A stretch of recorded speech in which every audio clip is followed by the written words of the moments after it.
Oi pessoal, tudo bem? Sejam bem-vindos a mais um vídeo do nosso canal.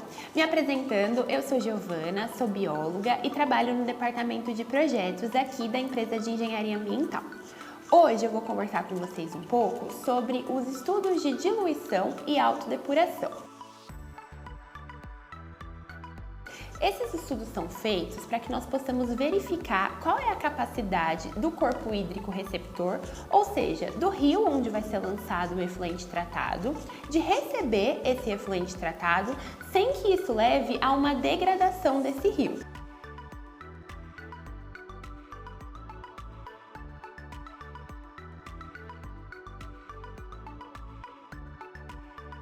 Então, esses estudos são muito importantes ambientalmente falando e também para a gente poder calcular qual o tipo de estação que vai ser instalada em cada local.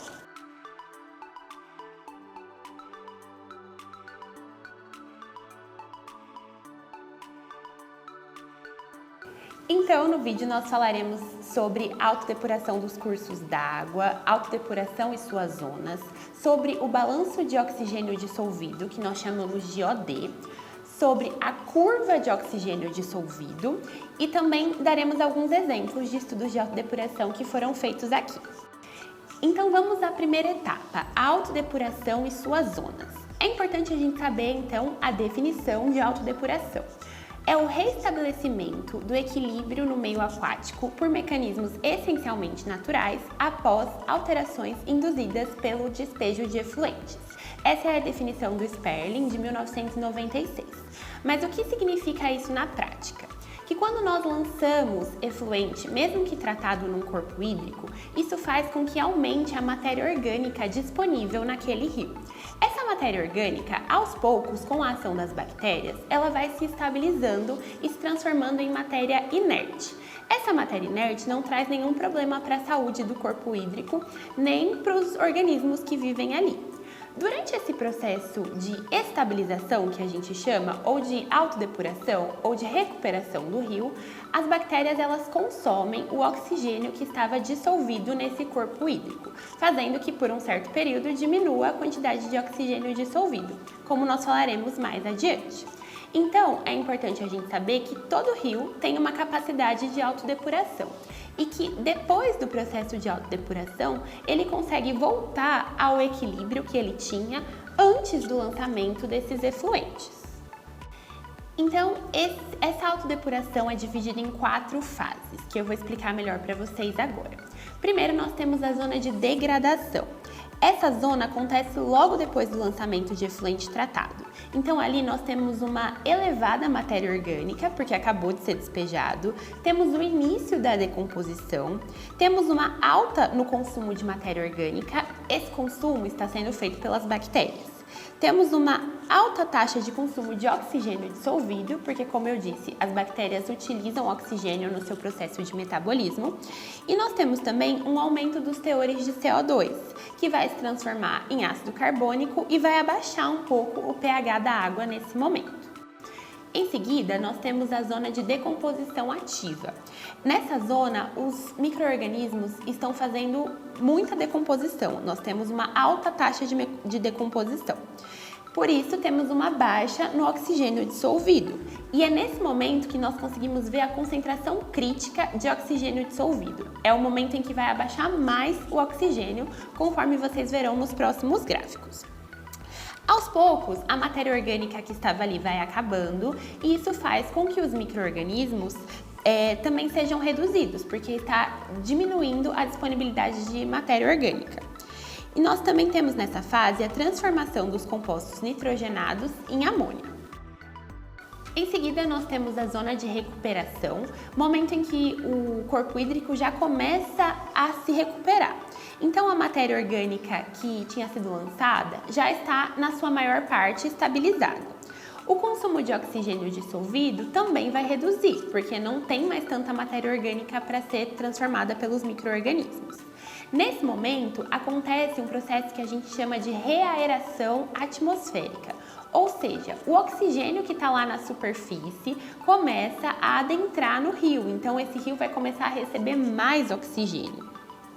A amônia que tinha sido produzida na fase anterior vai ser decomposta em nitritos e nitratos, o fósforo vai se transformar em fosfato e o ambiente volta a ter condições de desenvolvimento de algas. Isso é muito importante, porque as algas fazem fotossíntese, então elas também vão contribuir para a liberação de oxigênio dissolvido nesse corpo d'água. A zona de águas limpas, que é o momento em que o corpo hídrico volta a ter as condições iniciais que ele tinha antes do lançamento de efluente. Então ele se recupera totalmente, esse é o momento do fim da autodepuração. Então, novamente falando sobre isso agora de uma forma mais ilustrativa, nós temos antes do lançamento a zona de águas limpas. Nesse momento, o corpo hídrico está em equilíbrio. Em seguida, é lançado o efluente. Nós temos a zona de degradação, a zona de decomposição ativa, que lembrando, é o momento em que o oxigênio dissolvido já está mais baixo. Temos a zona de recuperação e a zona de águas limpas, em que o corpo hídrico volta a ter as mesmas condições de equilíbrio que ele tinha antes do lançamento de efluente tratado. Mostrar para vocês esse gráfico que ajuda a entender como isso ocorre. Então, no momento de lançamento, a gente pode ver que nós temos uma alta da matéria orgânica, uma alta das bactérias, essa mais ou menos ali na fase de degradação. Na fase 3, de decomposição ativa, nós ainda temos bastante matéria orgânica, mas ela está sendo consumida. Nós temos bastante bactérias, mas aos poucos, conforme a matéria orgânica vai diminuindo, o nível de bactérias também vai diminuindo. E nessa fase nós temos uma baixa de oxigênio dissolvido, porque as bactérias estão consumindo esse oxigênio para fazer a autodepuração. Em seguida, nós temos a recuperação, em que o oxigênio dissolvido volta a aumentar, isso por causa da reaeração atmosférica e também da fotossíntese. Em seguida, nós temos as zonas de águas limpas, que como vocês podem ver, volta ao equilíbrio nesse corpo hídrico.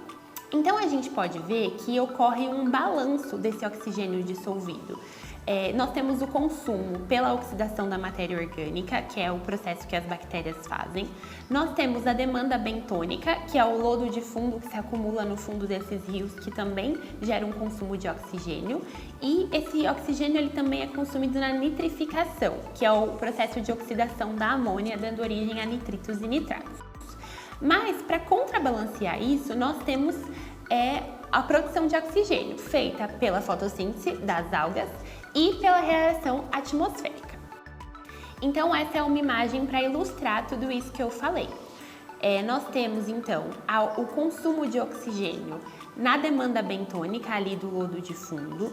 Nós temos o consumo de oxigênio na oxidação da matéria orgânica e temos o consumo de oxigênio na nitrificação. Ao passo que nós temos a produção de oxigênio pelas algas, fotossíntese e a reaeração atmosférica. Então, com o passar do tempo, isso vai tender ao equilíbrio e nós entramos naquela fase de águas limpas que eu falei para vocês.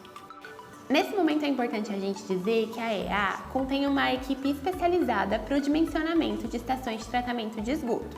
O estudo de autodepuração vai falar para nós qual a eficiência que precisa ser atingida e qual o tipo de tratamento que é ideal para aquelas condições.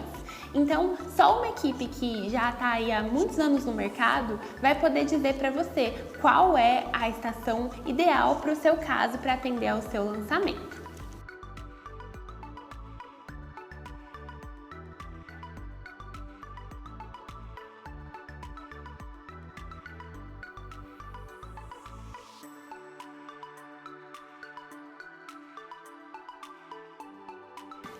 Dando sequência, então, nós temos as curvas de oxigênio dissolvido. O oxigênio dissolvido é um critério muito importante, porque quando a gente tem a baixa de oxigênio dissolvido, isso prejudica as condições de vida naquele rio, prejudica o equilíbrio e tem várias implicações. Então, nós precisamos saber o quanto esse oxigênio vai diminuir durante o processo de autodepuração. Então, nós fazemos as curvas de depleção do oxigênio. É possível, então, verificar as consequências da poluição, O consumo e a produção de oxigênio, que acabam se equilibrando, né? A concentração crítica, então qual é o mínimo de oxigênio dissolvido que nós vamos ter após o lançamento, e cruzar essa concentração crítica com a concentração mínima permitida pela legislação. E também a gente consegue verificar qual vai ser o local em que vai ter essa regeneração, então onde no rio nós vamos voltar a ter uma zona de água limpa ou em quanto tempo isso vai acontecer. Então, quais são as fórmulas, como a gente faz para calcular isso? Não dá para a gente detalhar tanto nesse vídeo, mas nós vamos passar por alguns parâmetros que nós calculamos nos nossos estudos de autodepuração. Então, a primeira fórmula é a da concentração e déficit de oxigênio no rio após a mistura. Nessa fórmula, nós temos um balanço entre as vazões do rio e a vazão de esgoto, e o oxigênio dissolvido no rio e o oxigênio dissolvido no esgoto. Em seguida, nós temos a fórmula da DBO5, que é a DBO padrão, ou seja, após 5 dias de consumo. Nessa fórmula também nós fazemos um equilíbrio entre a vazão no rio e a vazão do efluente, e o oxigênio dissolvido no rio e o oxigênio dissolvido no efluente. Em seguida temos a fórmula KT, que é a constante de transformação da DBO5 na DBO última, que é a DBO quando a matéria orgânica já sofreu o processo de estabilização. A fórmula CT é o cálculo do perfil de oxigênio dissolvido em função do tempo. TC é o tempo crítico onde ocorre a concentração mínima de oxigênio dissolvido. E DC é o déficit crítico, ou seja, o quanto esse oxigênio vai abaixar, qual vai ser o déficit, e a concentração crítica de oxigênio. Só uma observação aqui antes da gente entrar na curva de oxigênio dissolvido, na curva de depressão. Esses cálculos que nós fazemos para DBO e para oxigênio dissolvido também são replicados para que a gente consiga saber a concentração máxima de fósforo, de nitrogênio e de coliformes fecais totais que poderão ser lançados. Nossos estudos de autodepuração, eles contêm todos esses parâmetros que eu falei para vocês. Agora, entrando na curva de depressão, ela é uma forma visual de verificar isso que eu já havia falado para vocês, que quando o efluente é lançado no curso d'água, a gente vai ter uma diminuição do oxigênio dissolvido. Isso vai acontecer quando tiver o déficit crítico no tempo crítico, e nesse momento nós teremos a concentração crítica de oxigênio dissolvida, que vai ser o mínimo de oxigênio que nós teremos nesse corpo d'água. Então, nos nossos estudos de autodepuração, nós seguimos algumas legislações para embasar aquilo que nós fazemos. Então, é importante falar da CONAMA 357 de 2005, a CONAMA 430 de 2011, que vai complementar a CONAMA 357, o Decreto 8.468 de 1976. Além disso, nos nossos estudos de autodepuração, nós utilizamos uma ferramenta de regionalização de vazões da Exalc, da USP, em que nós conseguimos, através dela, calcular a vazão mínima dos rios e a vazão média, que é importante para o estudo de autodepuração. Eu aproveito para dizer que nas nossas estações de tratamento aqui da EA, nós garantimos o atendimento à legislação, a todas essas legislações que eu citei anteriormente. Por isso que é tão importante fazer o estudo de autodepuração, para saber como será o lançamento desse efluente. Então agora vamos a 2 exemplos práticos de estudos de autodepuração que nós fizemos. Então o primeiro é um lançamento no córrego Cachoeirinha, em Votuporanga. A primeira coisa que a gente precisa saber é qual a classificação desse rio segundo a legislação. Nesse caso, nós já vimos que é um rio classe 2. Em seguida, nós precisamos saber qual a área da bacia de influência do ponto de lançamento. Ou seja, qual a área que contribui para esse rio, quando chove, né? Para onde vai essa água e contribui para que a vazão desse rio aumente. Isso pode ser visto nessa imagem que eu estou mostrando para vocês, em que a gente delimita a área da bacia. Isso é feito com base na carta topográfica desse município e é traçado a partir dos pontos mais altos. Nesse caso, nós temos uma área de lançamento de 22 quilômetros. Não é uma bacia grande, mas também não é uma bacia tão pequenininha. Podemos dizer que é uma bacia média. Nós precisamos então calcular a vazão mínima desse corpo receptor. Isso é feito através daquela ferramenta de regionalização de vazões que eu falei para vocês. Nesse caso, temos uma vazão mínima de 75,5 litros por segundo. A vazão média desse corpo hídrico também é calculada através da ferramenta de regionalização e é de 293,6 litros por segundo. E a vazão média do nosso efluente, que é de 1,15 litros por segundo, além da concentração de DBO no nosso efluente, que é de 350 miligramas por litro. Bom, então quais são os resultados do estudo de autodepuração desse exemplo que eu mostrei para vocês? Nós temos que a concentração máxima de DBO a ser lançada nesse ponto seria de 490,6 miligramas por litro. A concentração máxima de nitrogênio amoniacal seria de 452,9 miligramas por litro. A concentração máxima de nitrato seria de 1.224,1 miligramas por litro. A concentração máxima de fósforo seria de 12,2 miligramas por litro e a concentração máxima de coliformes fecais seria de 122.405 NMP por 100 miligramas. E nesse mesmo exemplo, nós temos a curva de oxigênio, que foi aquela que eu mostrei para vocês. Nós vemos então que no momento do lançamento, o oxigênio dissolvido cai um pouco, que é a curva azul, mas ele não chega a diminuir a ponto de não atender a legislação do oxigênio mínimo permissível, que é a linha em vermelho. Então ele cai um pouco, depois ele volta a subir. Sendo que aproximadamente perto do dia 12, nós temos o reestabelecimento do oxigênio dissolvido nesse corpo d'água. Então, em 12 dias, a gente pode dizer que esse corpo hídrico se autodepurou e voltou a ter as condições iniciais do que antes do lançamento. Vamos ao exemplo 2, então. Temos um lançamento no rio Jacaré-Pepira, em Brotas, São Paulo. Também é um rio classe 2, de acordo com a classificação. Vocês vão ver que a área da bacia dele é bem maior do que do exemplo anterior. Ele é um rio maior, então essa área de 554,05 km². Nós temos então vazões mínimas e médias maiores do que as do exemplo anterior. Nós temos uma vazão mínima de 2.428,1 litros por segundo e uma vazão média de 10.933,8 litros por segundo. Enquanto que a vazão média do nosso efluente é de 10 litros por segundo e a DBO que nós estamos lançando é de 350 miligramas por litro.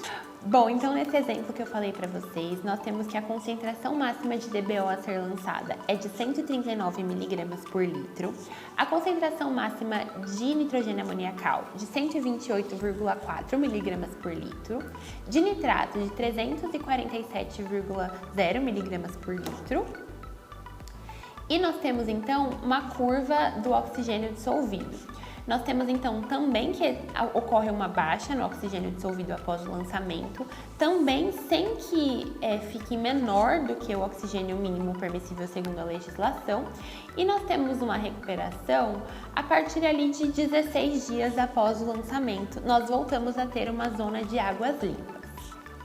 Bom, então como eu falei para vocês, os estudos de autodepuração são muito importantes para entender qual a característica do local que vai receber o lançamento do efluente tratado e para determinar qual o tipo de estação que poderá ser instalada naquele local. As nossas ETs da EA apresentam flexibilidade operacional e segurança e nós ficamos à disposição para conversar, para entender melhor a demanda de vocês. Não se esqueçam de curtir o vídeo, de se inscrever no nosso canal. Se ficou alguma dúvida, deixar aqui nos comentários para que nós possamos responder. E é isso, muito obrigada aí pela audiência de vocês.